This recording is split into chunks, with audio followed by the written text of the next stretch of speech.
Hello everyone, today we will talk about how to fix the app of Lightroom. We will go to settings, then we click on apps.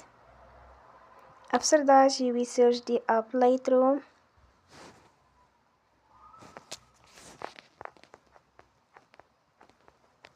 And then we click. Then we will on for stop. After that we go to storage. Then we click on the clear cache. In the end, you will turn your Wi-Fi and you will turn again. Don't forget to support us by like and subscribe. See you next time and thank you for watching.